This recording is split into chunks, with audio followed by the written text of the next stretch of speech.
Hello, नमस्कार, आदाब, सत श्री अकाल और अस्सलाम वालेकुम। मैं हूं मोहम्मद अहमद काज़मी, लेकर आया हूं खास फ्राइडे का प्रोग्राम साउथ एशिया पर नजर सैयद अली मुश्तबा के साथ। सैयद अली मुश्तबा साहब सीनियर जर्नलिस्ट हैं। आमतौर पर वो चेन्नई में रहते हैं, लेकिन इस वक्त वो अपने आबाई वतन शेखपुरा के माने गांव में हैं, बिहार में।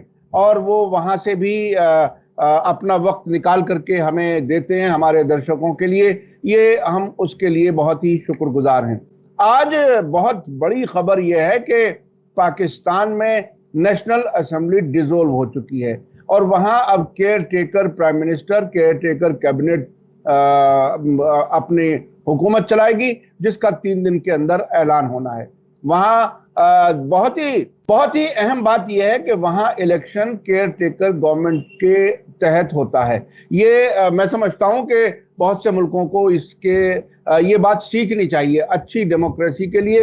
अच्छा, अब जो खास बात है वो ये कि इमरान खान जेल में है। उनके साथ कहा जा रहा है कि बहुत ज्यादती हो रही है और तन्हा उन्हें रखा गया है वगैरह वगैरह। उस पर बात करेंगे कि क्या इमरान खान का फ्यूचर है वहां की सियासत में। एक और रिपोर्ट आ गई है अमेरिका की तरफ से। वहां एक इन्वेस्टिगेटिव रिपोर्ट आई है जिसमें कहा गया है कि अमेरिका के विदेश मंत्रालय ने इमरान खान के खिलाफ नो कॉन्फिडेंस मोशन लाने में अहम रोल अदा किया था। उस पर भी हम बात करेंगे। इसके अलावा जो खबर है वो यह है कि आसिम मुनीर, जो वहां के फौज के सरबराह हैं पाकिस्तान के, वो पख्तूनख्वा गए थे जहां पिछले दिनों एक आतंकी हमला हुआ है, दर्जनों लोग मारे गए हैं। उन्होंने अफगान के इन्वॉल्व होने की बात की है, वो बहुत ही अहम है, उस पर हम बात करेंगे। इसके अलावा मालदीव में भी प्रेसिडेंट अब्दुल्ला यमीन, उनकी हुकूमत खत्म हो गई है। वहां भी इलेक्शन आने वाले हैं, इलेक्शन होने वाले हैं। ये एक तरह से साउथ एशिया में इलेक्शन का सीजन है। भारत में भी अगले साल मई में होने वाले हैं। क्या कुछ है मालदीव में, क्या कुछ हो रहा है, उस पर हम बात करेंगे। और उसके बाद में आखिर में हम बात करेंगे भारत और म्यांमार, थाईलैंड, इसके एक हाईवे प्रपोज्ड है, उस पर एस जयशंकर का, हमारे विदेश मंत्री का एक खास बयान है, उस पर भी बात करेंगे।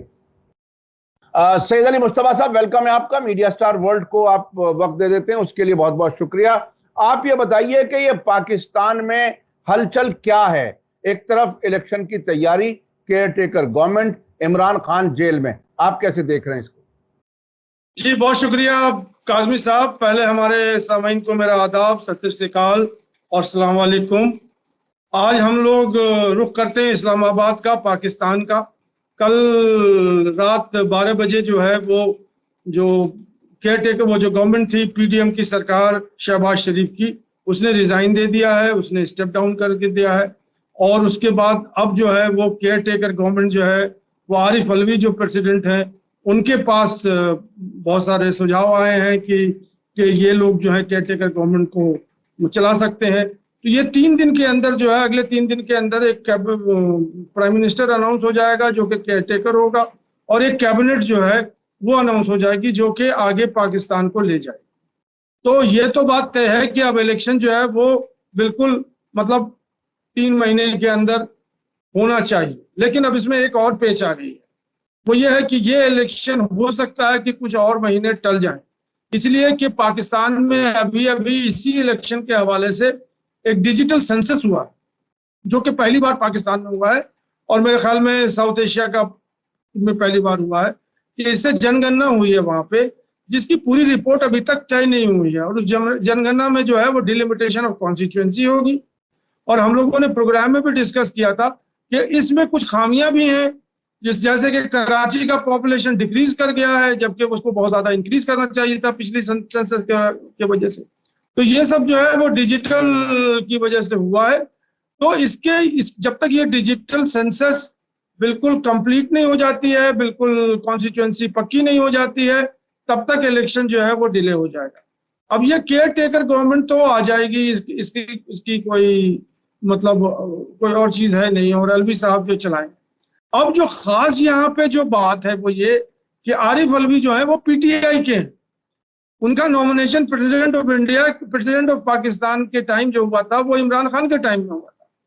तो अब वही वाली बात है कि ये केयर टेकर गवर्नमेंट कितनी शहबाज शरीफ की पट्टू होगी या कितनी पीडीएम सरकार की या पीपी सरकार की पट्टू होगी, ये आगे वक्त बताएगा। अब इस इलेक्शन के हवाले से अगर हम बात करें तो दो तीन चीजें, अभी इमरान खान को अभी हम साइड में रखते हैं कि क्या होगा, लेकिन उनको भी डिस्कस करना जरूरी है इस माहौल में कि अब जो इलेक्शन होगा वो इलेक्शन एक तरफ तो पीपीपी होगी जो कि नाखुश है नवाज, मतलब जो पीएमएल है, पाकिस्तान मुस्लिम लीग नवाज सरकार, जो जिसके शहबाज शरीफ वहां पे अभी संचालक हैं और उसके जो मेन जो मोहरे हैं वो हैं नवाज शरीफ जो लंदन में है। तो उनके अंदर पीपीपी और नवाज शरीफ के अंदर अभी भी बहुत हद तक मतलब एक खींचातानी है। वो है कि पीपीपी का कंप्लेन ये है कि हमें इन्होंने मतलब एक आध पोस्ट दे दिया था, जबकि हम मेन जो है अलायंस हैं और उनकी और भी बहुत सारी ग्रीवांसेस हैं। तो और वो पीपीपी जो है वो अपने आप को ओपन रखना चाहती है कि अगर जो रिजल्ट आएगा तो हो सकता है कि वो इमरान खान के पार्टी के साथ अलाइन कर जाएं। ये भी एक मतलब ऑप्शन है। अब आ जाइए इमरान खान का क्या होगा। ये बड़ा बड़ा बड़ा मतलब एक मुअम्मा है। ये है इमरान खान को तोशाखाना केस में जो है वो उनको सजा हो गई है 3 साल और वो 5 साल के लिए जो है इलेक्शन से डिबार हो गए। अब ये देखना है कि अगले महीनों में क्या ये केस उलट जाएगा, क्या इमरान खान बाहर निकल जाएंगे या ये केस बरकरार रहेगा। इसलिए कि अभी मैं सुन रहा था इमरान खान के वकील को, तो वकील ये सीधा सीधा कह रहे थे कि ये तो पूरी रिग्ड जुडिशरी का रिग्ड मामला है और ये सारी चीजें जो हैं वो बहुत पहले से चल रही थी। वो ये चाह रहे थे कि इमरान खान को किसी भी केस में हम कन्विक्ट कर दें और उनको जो है डिबार कर दें इलेक्शन से, तो रास्ता उनका क्लियर हो जाएगा। तो ये देखना है आगे कि ये जो केस है ये किस तरह से आगे बढ़ता है, क्या इसमें अपील की गुंजाइश है, क्या सुप्रीम कोर्ट इसको देखेगी या कोई और कोर्ट कुछ करेगा। ये सब चीजें आगे देखने की बात है कि क्या इमरान खान बंद रहेंगे 3 साल तक या क्या होगा, ये कोई नहीं बता सकता। इमरान खान का आपने जिक्र किया। इमरान खान के बारे में अमेरिका की इंटरसेप्ट एक पब्लिकेशन है, उसने बताया है कि डिपार्टमेंट ऑफ स्टेट यानी वहां के विदेश मंत्रालय ने यूक्रेन की पॉलिसी की वजह से जो रूस के एक तरह से उनका इल्जाम है कि वो रूस के साथ थे इमरान खान, उनकी इस पॉलिसी की वजह से और अमेरिका की खुली क्रिटिसिज्म की वजह से उन्होंने इमरान खान के खिलाफ नो कॉन्फिडेंस मोशन को पुश किया। इस तरह की खबर है और एक लंबे अरसे से हम देखते चले आए हैं कि पाकिस्तान में अमेरिका का असर रहा है, कैबिनेट के सिलेक्शन तक में। मैं तो बहुत नजदीक से कुछ चीजें और भी मुझे मालूम है, फिर आगे प्रोग्राम में हो सकता है जिक्र किया जाए, लेकिन अमेरिका के इतने इन्फ्लुएंस के साथ साथ जबकि ये रिपोर्ट आ गई, अब क्या इमरान खान वाकईन अमेरिका की मुखालिफत के बावजूद क्या वो इलेक्शन लड़ सकेंगे, फिर प्राइम मिनिस्टर बन सकेंगे? ये एक बड़ा सवाल है। जी बिल्कुल सही आप कह रहे हैं, लेकिन ये जो है ये जब इमरान खान डाउन किया था, नो कॉन्फिडेंस मोशन उनके अगेंस्ट में आ गया था, तो इमरान खान ने बड़ी बड़ी रैलियां की थी जिसमें उन्होंने ये रिपोर्ट दिखाया था कि ये जो साजिश हुई है उनके अगेंस्ट में वो अमेरिका ने की है। और वो अमेरिका का अब जो रिपोर्ट आज शाया हुआ है या 1-2 दिन पहले शाया हुआ है वो इंडिया टुडे के वेबसाइट पे है बिल्कुल, और उसमें उन्होंने एक इंटरसेप्टर करके एक वेबसाइट का हवाला दिया है जिसने वो सारे कन्वर्सेशन को इंटरसेप्ट किया है जो कि बिटवीन मतलब ambassador of Pakistan in Washington और जो वॉशिंगटन के जो ओहदेदार हैं उनका हुआ है। और उसमें ये बात साफ तौर पे लिखी गई है कि अमेरिका जो था वो नाखुश था इमरान खान के स्टैंड पे कि वो रशिया और यूक्रेन के वॉर में वो न्यूट्रल पोजीशन क्यों ले रहे हैं। और जो अमेरिकन ओहदेदार हैं कि हम तभी खुश होंगे, ये खासकर उन्होंने लिखा कि हम तभी खुश होंगे जब तक के मतलब इमरान खान को स्टेप डाउन नहीं करवा दीजिए। अगर वो हट जाते हैं पाकिस्तान के प्राइम मिनिस्टर से तो फिर हमारा जो है अमेरिका का और पाकिस्तान का जो रिलेशनशिप है वो भी मतलब उसमें कोई आंच नहीं आएगी। लेकिन अगर इमरान खान रहते हैं तो अमेरिका जो है वो मतलब उससे समझ लीजिए कि वो पाकिस्तान की एंटी हो गई है। तो ये खबर तो अब आ रही है, उस टाइम नहीं आ रही। अब इस खबर का क्या इलेक्शन पे इम्पैक्ट पड़ेगा ये देखना होगा, जब वो पॉलिटिकल माहौल बनेगा और जो पॉलिटिकल मतलब जब रैलियां होंगी और मतलब भाषणबाजी होगी जो होता है इलेक्शन कैंपेन में डेमोक्रेसी के अंदर। तो ये बात तो अब आ गई है खुल के कि जो इमरान खान को स्टेप डाउन करने में अमेरिका का हाथ था, जिसमें नवाज शरीफ ने भी लंदन ने कहा कि नहीं ऐसा कोई नहीं था, और इमीडिएटली अमेरिका के जो इस्टेब्लिशमेंट हैं वो उन्होंने कहा कि हमारा कोई हाथ नहीं था। अच्छा अच्छा अच्छा अच्छा, मैं थोड़ा सा आगे बढ़ने से पहले हल्का सा हमने भारत में भी राहुल गांधी के लोकसभा से अलग करने का वाकया हमने देखा, और उसमें ये भी खबरें आ रही थी कि कोशिश ये है कि 8 साल के लिए राहुल गांधी पर पाबंदी लग जाए इलेक्शन लड़ने पर। तकरीबन इसी तरह के हालात इमरान खान के साथ होते हुए नजर आ रहे हैं, और मालदीव में भी शायद इस तरह का। तो ये क्या, अब देखिए, मैं अक्सर अपने दर्शकों से कहता हूं, नेशनल खबरों को अगर आप समझेंगे तो अपने देश में भी क्या हो रहा है वो समझना जरा आसान हो जाएगा। क्या आपको लगता है तकरीबन एक ही तरह से अमेरिका की पसंद और नापसंद के हिसाब से साउथ एशिया में हुकूमतें बनानी और बिगाड़ने का सिलसिला चल रहा है?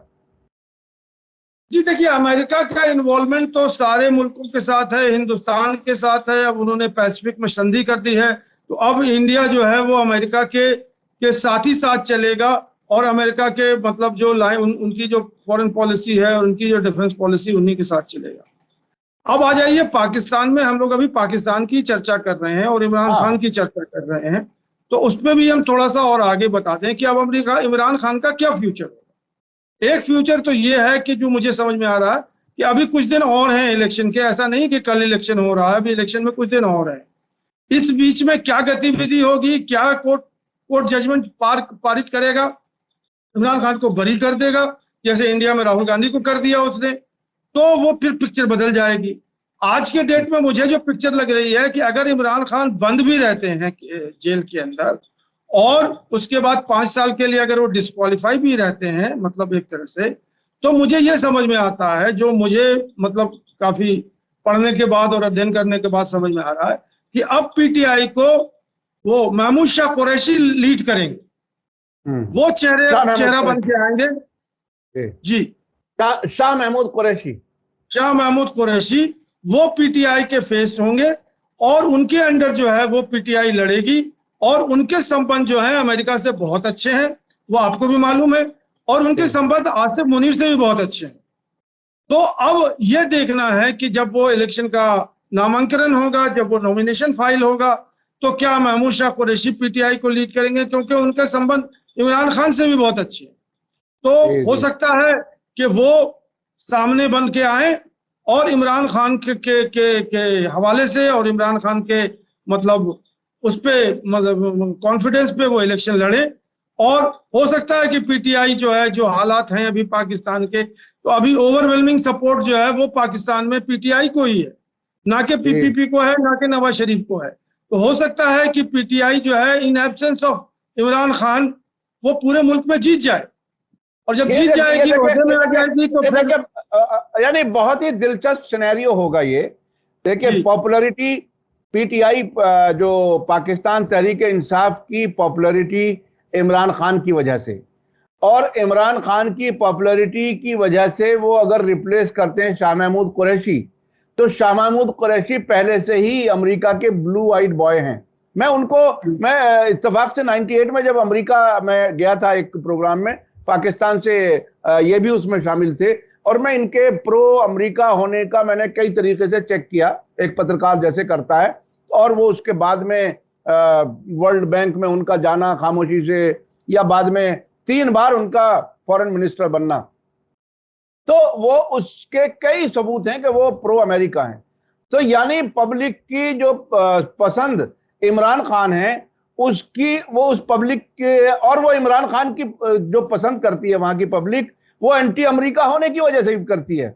अगर उनके एंटी अमेरिका होने की पॉपुलैरिटी अमेरिका के हक में इस्तेमाल हो जाए शाह महमूद कुरैशी के जरिए, तो ये बहुत ही दिलचस्प सिनेरियो होगा। इसे आप कैसे देख रहे हैं? जी, अब मैं आपको एक चीज बताऊं, अब यहाँ आ जाइए, अब जॉर्ज फर्नांडिस की कहानी में बता रहा हूँ। और जॉर्ज फर्नांडिस को तो सब जानते हैं, अभी हाल ही में इनका इंतकाल हुआ है कुछ साल पहले। और उनकी जो कॉन्स्टिट्यूएंसी थी वो बिहार के अंदर मुजफ्फरपुर जो एक डिस्ट्रिक्ट है, वहां उनकी कॉन्स्टिट्यूएंसी थी, जहां से वो लगातार एमपी बनते थे, और वो कर्नाटका के रहने वाले थे। अब वो इलेक्शन की जब हो रही थी, तो उस टाइम मैं यही था, तो वहां पे क्या हुआ था कि जॉर्ज फर्नांडिस जो है वो जेल में बंद थे, और उनका एक बड़ा कटआउट लेकर करके एक छोटे से मिनी वैन में जो है वो उस पर रख दिया गया था, जिसमें जॉर्ज फर्नांडिस का शक्ल बहुत वाज़े तौर पर दिखाई पड़ रहा था, और उनके दोनों हाथ में हथकड़ी लगी हुई थी। और ये दोनों हाथ की हथकड़ी और उनका शक्ल जो है वो शहर पूरे शहर में, गांव में, हर जगह घुमाया जा रहा था, और ऐसे ऐसे बीसियों वैन जो है वो चल रहे थे, और जॉर्ज फर्नांडिस जेल में रहते हुए भी जीत गए। जी जी जी जी। तो अगर ये पाकिस्तान में इमरान खान के साथ हो जाए तो कौन उन्हें रोक लेगा?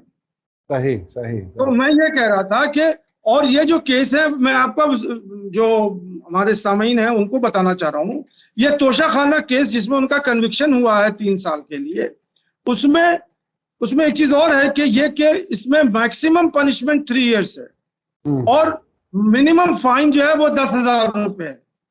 उन्हें 1 लाख रुपया फाइन किया है कोर्ट ने, और 3 साल का कन्विक्शन किया है। उनका वकील कह रहा है इससे पहले कि उनका कन्विक्शन हो, उनका जजमेंट पहले ही लिखा जा चुका था।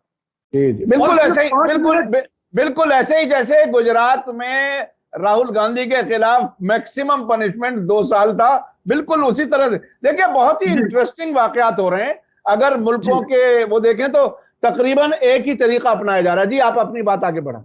नहीं, मैं तोशाखाना केस बता रहा हूँ। तोशाखाना केस है क्या?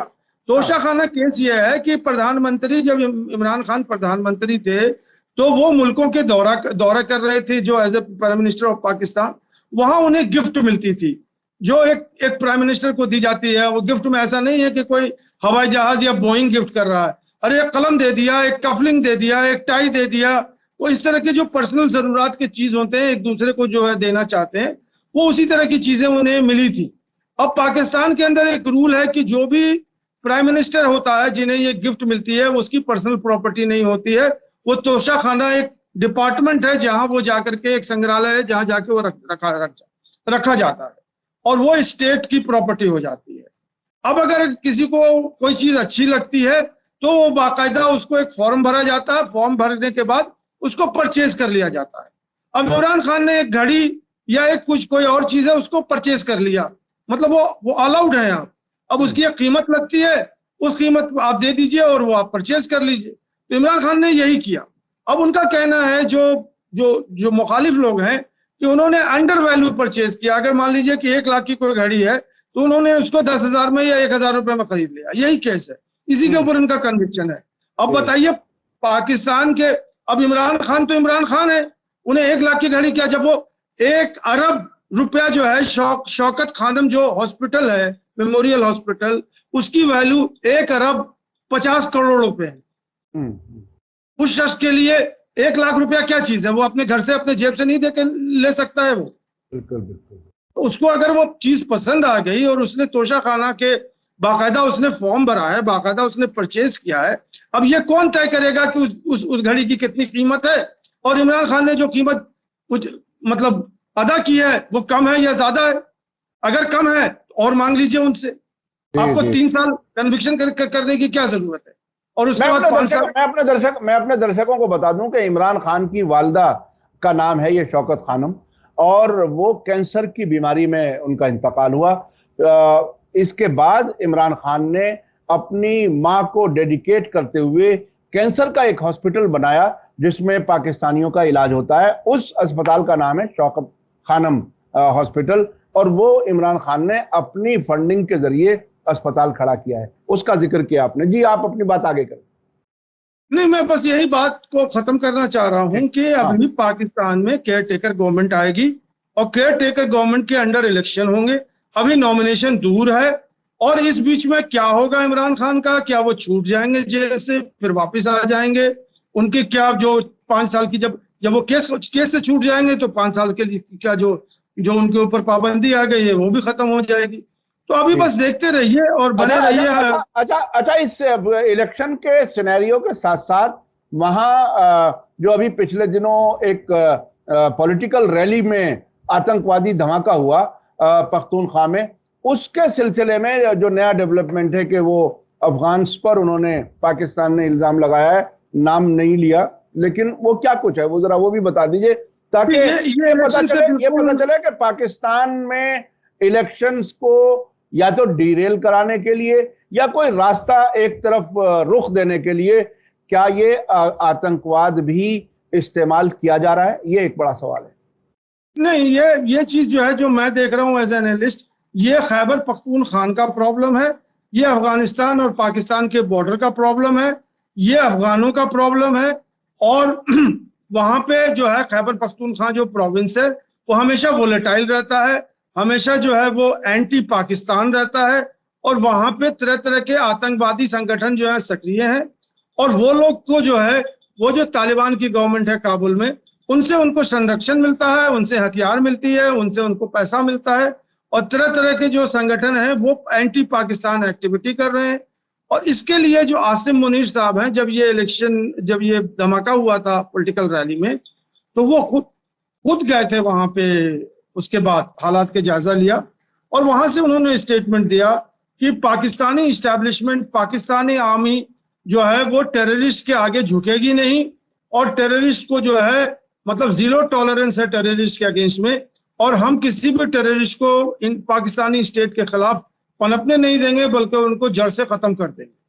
और उन्होंने एक वेल्ड स्टेटमेंट दिया था कि जो लोग इन टेररिस्ट को पख्तूनख्वा में और खासकर पाकिस्तान के और भी जगहों पे टेररिज्म के लिए जो है वो मतलब सहायता देते हैं और उनको जो है ये करते हैं, तो उनको भी उन्होंने वार्निंग दिया था कि वो ऐसा काम ना करें।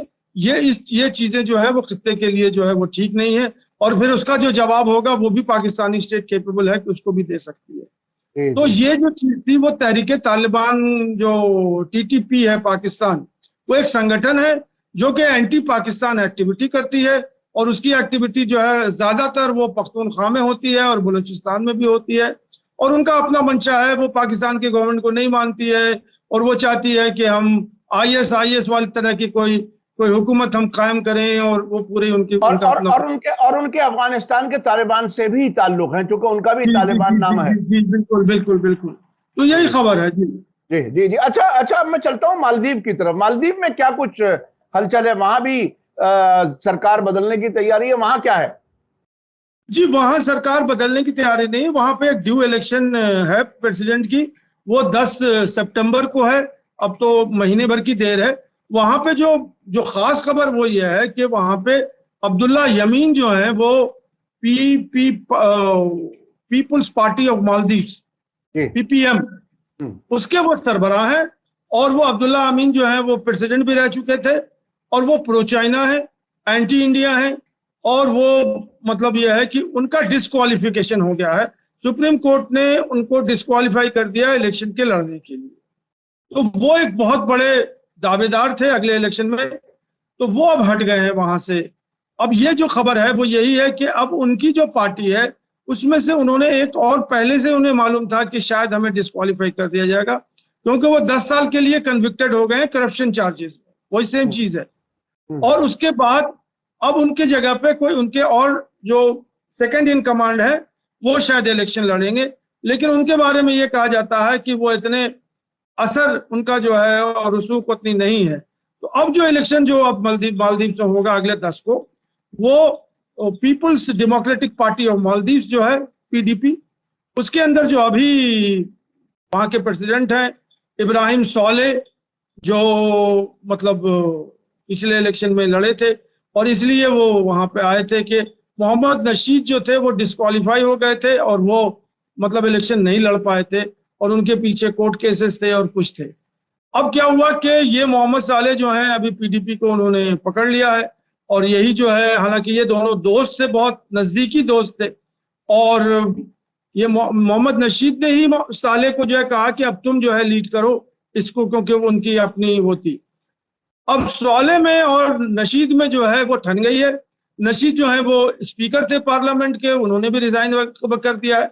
अब उन्होंने एक डेमोक्रेटिक पार्टी बना ली, पार्टी का नाम है डेमोक्रेटिक पार्टी, और उन्होंने कुछ अलायंस बनाए हैं, एक जमहूरी पार्टी है और कुछ और पार्टी है। तो अभी ये देखना है कि नशीद और इब्राहिम सोले के अंदर ये कंटेस्ट होने वाला है और कौन जीतता है इस इलेक्शन में। तो अब ये 10 तारीख तक इंतजार कीजिए, नया प्रेसिडेंट जो है वो बनेगा वहां पे। अब यही मुझे लगता है एज ए एनालिस्ट कि अब अब्दुल्ला यमीन तो वो बाहर हो गए, तो शायद वो मतलब अब उनकी पार्टी शायद उतने रेस में ना आए। हो सकता है कि वो पार्टी जो है वो नशीद को समर्थन दे दे, उनकी पार्टी। तो यहाँ पे अब जो कॉन्टेस्ट है मालदीव में, वो नशीद और अब्दुल्ला सोले की कॉन्टेस्ट है। तो देखिए ये बड़ा दिलचस्प सिनेरियो है। बिल्कुल ऐसे जैसे ड्रोन से या हवाई जहाज से आप जमीन को नीचे देखते हैं ना, तो बिल्कुल अगर इस तरह से इंटरनेशनल अफेयर्स को देखा जाए, आसमान से ऊपर से देखा जाए नीचे कहाँ कहाँ क्या क्या हो रहा है, तकरीबन उसी तरह से या तो इलाकाई जो ताकतें होती हैं वो, या इंटरनेशनल ताकतें, वो अपने अपने हिसाब से बहुत सी चीजें चलाती हैं। तकरीबन इसी तरह से जैसे हम कई बार डिस्कस कर चुके नेपाल के बारे में, बांग्लादेश के बारे में, मालदीव के बारे में। यहाँ anti India, pro India, anti China, pro China, इस तरह के इन्फ्लुएंसेस बहुत ही अहम रोल अदा करते हैं। तो ये मालदीव में भी तकरीबन ऐसा ही कुछ होने वाला है। आप क्या कहते हैं? जी बिल्कुल, मालदीव जो है बहुत ही स्ट्रेटेजिकली बहुत इंपॉर्टेंट है, और इंडिया जो है वो टॉलरेट नहीं कर सकती कि वहां कोई एंटी इंडिया फोर्सेस और प्रो चाइना फोर्सेस मतलब काम करे। और अब्दुल्ला यमीन को कन्विक्शन में और उनके डिपार्टमेंट में किसका हाथ है ये मैं नहीं बता सकता, लेकिन ये तो मैं जानता हूं कि वो इंडिया के इंटरेस्ट को नहीं सर्व कर रहे हैं।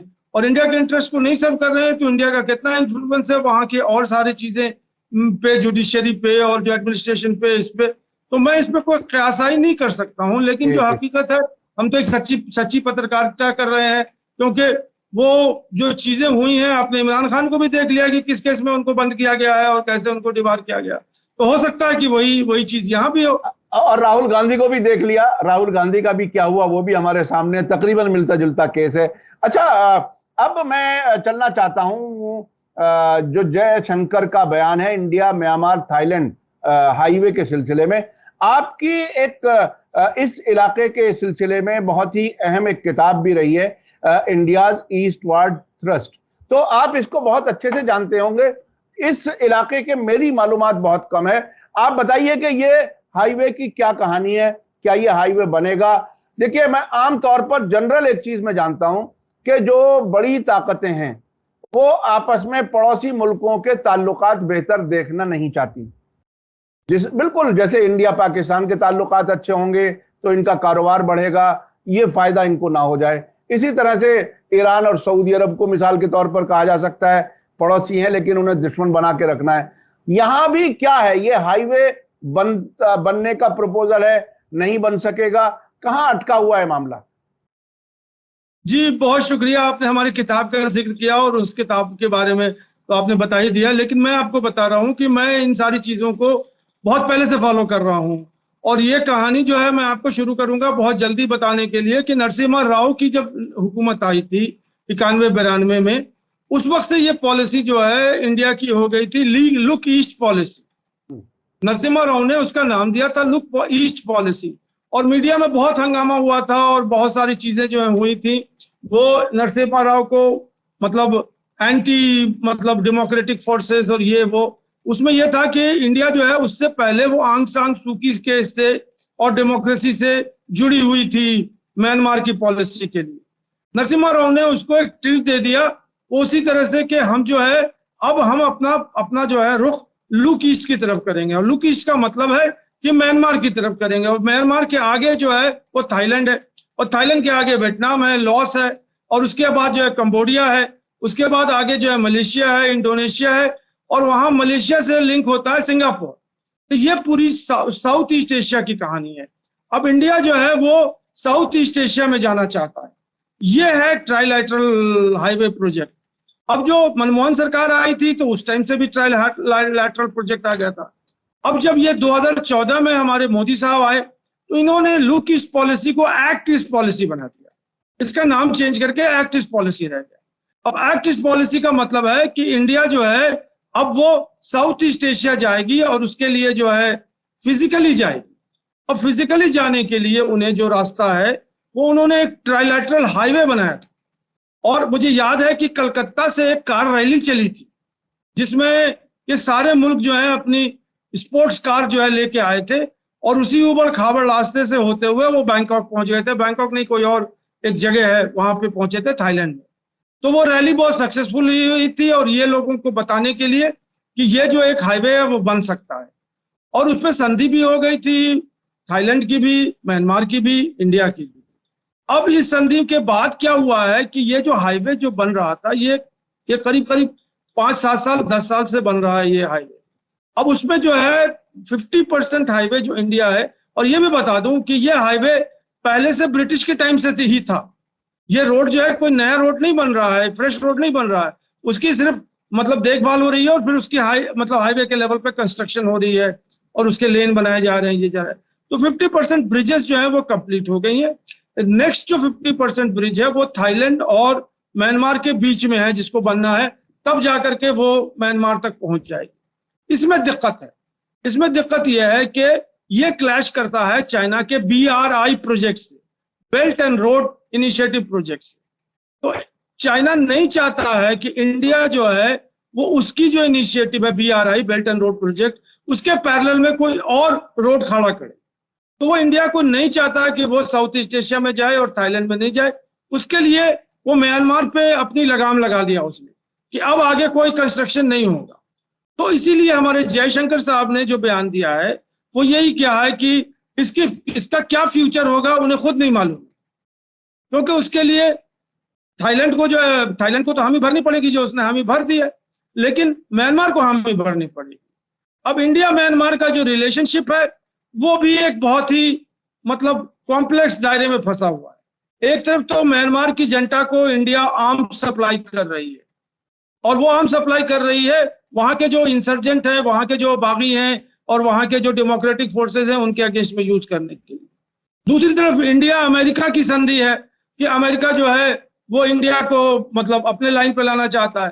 तो अमेरिका और जो जनता है म्यांमार की वो एक दूसरे के पेज पे नहीं है। अमेरिका जो है वो जनता के अगेंस्ट में है, वो डेमोक्रेसी बहाल करनी चाहती है। तो अब इंडिया का जो वो ये है कि अगर वो जनता के साथ जाएगी तो अमेरिका को छोड़ देगी, अमेरिका को के साथ जाएगी तो जनता से उसकी ठन जाएगी। तो इसी वजह से ये जो ट्राइलैटरल हाईवे है वो ठंडे बस्ते में इस वक्त चला गया है। और दूसरी बात इसकी है कि ये ट्राइलैटरल हाईवे तभी सक्सेसफुल हो सकता है जबकि मणिपुर में शांति हो, क्योंकि ये ट्राइलैटरल का जो पॉइंट है ऑफ बिगनिंग वो कहीं और नहीं है, वो मणिपुर के मोरे से है। मोरे से थामू जाएगा, थामू से फिर वो आगे जाएगा, और वो पूरा प्रोजेक्ट जो है वो जाएगा थाईलैंड के मीसोट एक जगह है, वहां जाके वो खत्म होगा। तो ये बहुत बड़ा मतलब ये प्रोजेक्ट था जिसके बारे में बहुत सारी किताबें लिखी गई हैं, आर्टिकल लिखी गई हैं कि ये थाईलैंड का जो प्रोजेक्ट है मतलब इंडिया हाईवे, ये कितना चेंज लाएगा और किस तरह से पूरे नॉर्थ ईस्ट में खुशहाली ले आएगा। अब नॉर्थ ईस्ट में तो खुशहाली क्या, नॉर्थ ईस्ट में तो अभी सबसे ज्यादा जो अगर फ्रिक्शन है या टेंशन है वो नॉर्थ ईस्ट में है। तो पहले इंडिया को तो अपने नॉर्थ ईस्ट को संभालना पड़ेगा, तब वो ये ट्राइलैटरल हाईवे में जाना चाहता है। अब इंडिया ने जो है वो बांग्लादेश को भी ऑफर कर दिया है कि आप भी ट्राइलैटरल हाईवे में आ जाइए यहाँ पे, और इंडिया ने मतलब वो कर दिया है। लेकिन म्यांमार और बांग्लादेश का तो रोहिंग्या को लेकर पहले से फ्रिक्शन है, तो म्यांमार कैसे अलाउ कर देगा बांग्लादेश को उस ट्राइलैटरल हाईवे को यूज करना, और बांग्लादेश जाएगा तो नॉर्थ ईस्ट के थ्रू ही जाएगा। तो ये सब बड़े पेच हैं इसके अंदर। और जयशंकर ने ये कहने के लिए वो सही उन्होंने कहा कि मेरे समझ से बाहर है कि ये कहाँ जाके रुकेगा। तो ये देखिए, चीन एक तरफ तो चीन रुकावट बन रहा है, जो आपकी बात से नतीजा निकल सकता है वो ये। दूसरा ये कि भारत सरकार की भी अपनी पॉलिसीज कंसिस्टेंट नहीं है। अगर कंसिस्टेंट होती तो मणिपुर को शांत करने की कोशिश होती। वहां अंदर का इलेक्टोरल पॉलिसी बीजेपी की जो है वो एक तरह से शायद हावी हो रही है, और दूसरी तरफ एक्ट ईस्ट या लुक ईस्ट पॉलिसी को बढ़ाने के लिए अमन तो चाहिए। सबसे पहले अमन भारत में चाहिए, नॉर्थ ईस्ट में, उसके साथ साथ म्यांमार में भी अमन चाहिए। वहां चीन का ज्यादा इन्फ्लुएंस है, चीन ने वहां रुकावट डाल दी, तो भारत कितना भी उसमें अगर कोई कोशिश भी कर ले तो शायद वो चीन वहां अपनी मर्जी के खिलाफ कुछ नहीं होने देगा। तो एक बड़ी अजीब सी कॉम्प्लेक्स सिचुएशन है। बहुत बहुत शुक्रिया जनाब सैयद अली मुश्तबा साहब, आप हमें वक्त दे देते हैं, उसके लिए बहुत बहुत शुक्रिया। मैं अपने दर्शकों से कहना चाहूंगा कि ये साउथ एशिया पर नजर जो प्रोग्राम है वो बहुत ही कंप्लीट प्रोग्राम है। इस पूरे इलाके पर एक ही प्रोग्राम में हम बहुत सी चीजें कवर करने की कोशिश करते हैं। आप लोग इस प्रोग्राम को कैसा देखते हैं, आप कमेंट्स में जरूर लिखें, ताकि हम इसको और इसमें क्या कुछ शामिल कर सकते हैं और क्या चीजें होनी चाहिए। जो भी आपकी राय हो आप जरूर लिखें। बहुत बहुत शुक्रिया जनाब सैयद अली मुश्तबा साहब। इसी के साथ मुझे दीजिए इजाजत। धन्यवाद, शुक्रिया। जय भारत, जय हिंद। मीडिया स्टार वर्ल्ड के और वीडियो देखने के लिए हमारे चैनल को सब्सक्राइब करें और सीधे नोटिफिकेशन पाने के लिए बेल आइकन दबाएं। और अगर हमारी खबर सच्ची और अच्छी लगे तो अपने व्हाट्सएप, इंस्टाग्राम, फेसबुक और ट्विटर अकाउंट पर जरूर शेयर करें।